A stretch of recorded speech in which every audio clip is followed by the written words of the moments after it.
So you got a one-wheel and instantly fell in love with riding. All summer, you rode as much and as often as you could. But suddenly, snow starts falling from the sky because you decided to live in the frigid northern Midwest because you thought a bridge was cool. Now, instead of hanging that board up for 4 months while we wait for the annual ice age to end, I've got 5 tips for winter one-wheeling that will take you from this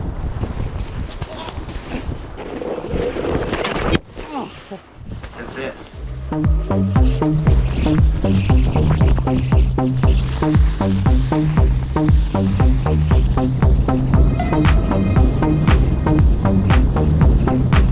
All right, tip number 1, get rid of the slick. All right? Ow! Shut up. You're riding on snow and ice. It is slippery. You're gonna need a shredded tire. So get yourself one. Now everyone loves the Enduro. It's a great tire, but it is not built for snow. I was slipping and sliding everywhere on that thing. As soon as I switched to a Burris, I got the 5.5 inch TX22. It was a world of difference.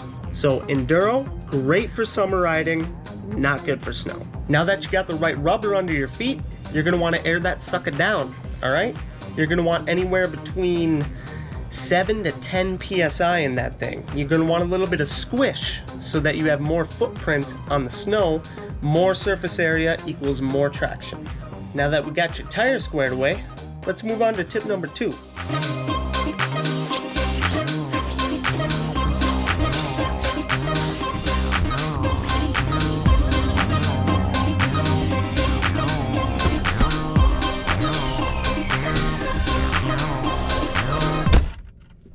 Now this may come as a shock, but your one wheel runs on a battery.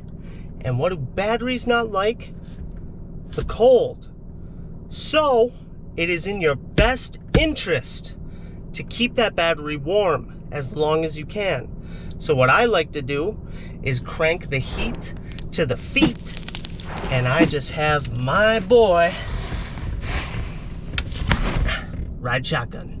Now along with that, you don't want to stop while you're riding for too long because it's cold out, and if your battery pack sits on the cold ground for too long, you're gonna lose a lot of range.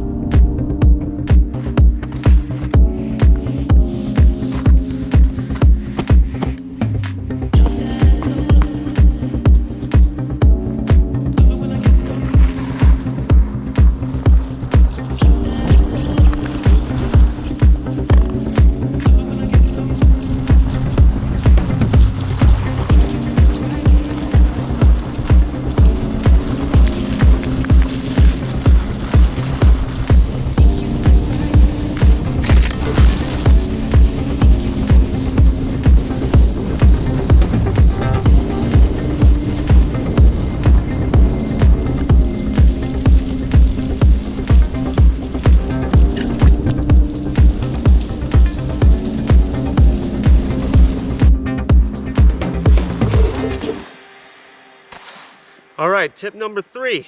This is one of the biggest pieces of advice I can give you.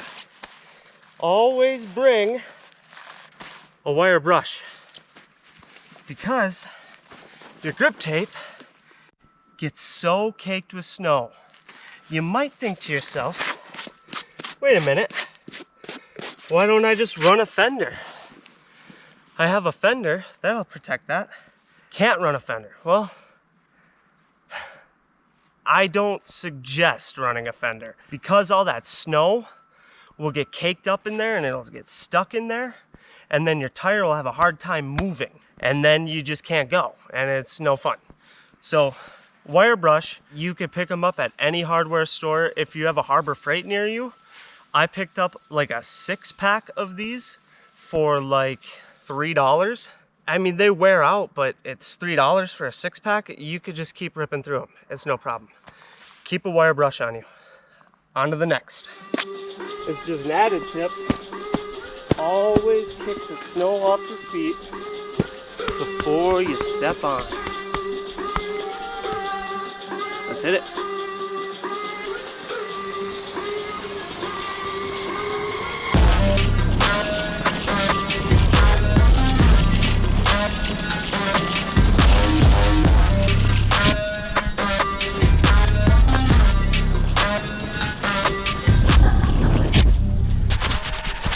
You might also be thinking to yourself, why not just brush it off with your gloves? Because you end up with gloves like these. And nobody likes having to spend $65 on another nice pair of gloves. Get the brush. All right, tip number 4, and this is gonna be about cornering. It's not like in the summer where you can really cut into these. You're gonna wanna try to keep the tire as flat as possible throughout these turns so that you don't slip out. It takes some getting used to, but once you can kind of trust it, you can keep that tire flatter and you'll have a lot better time.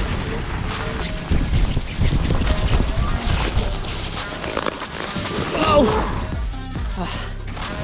Sometimes you lose it. Sometimes keeping the tire flat means you're not making a turn. But remember, that brush, baby. There we go.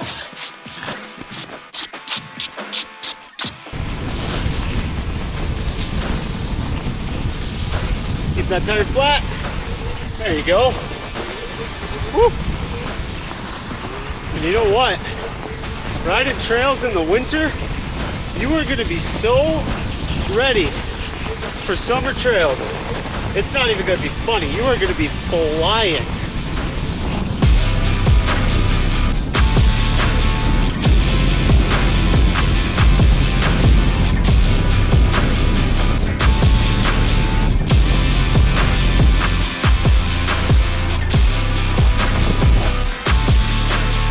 Now you're all done riding, right?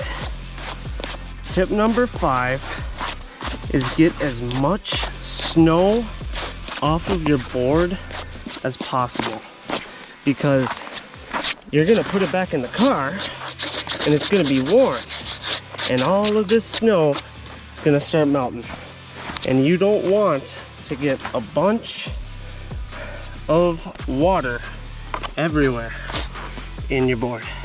And I've got more that goes along with this when I get home. All right, first thing you're gonna do when you get home after riding in the winter, you are going to partially dismantle your board. You're gonna take off the foot pads, the bumpers, and let everything dry out nicely. And I'll show you why in just a second. Now, some people waterproof their board, or as the Onewheel community calls it, badgers their board. Personally, I have not waterproofed this yet. So, I do not want to charge it right away. I want to let everything dry out before I charge it, just in case there's any water anywhere, because I don't want to brick my board. All right, this is under the rear bumper. Look at all that wetness. Check this out.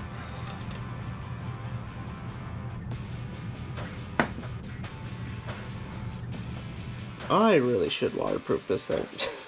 So then what I like to do, charging plug down, let it sit on its side to dry out just like this. Well, I hope you enjoyed those 5 tips to help elevate your winter one-wheeling game. I will be coming out with an advanced list of winter one-wheeling tips, so be sure to subscribe and hit the bell so you don't miss a video. Also, if you're curious about studding your one-wheel tire, click the video right up here to learn how.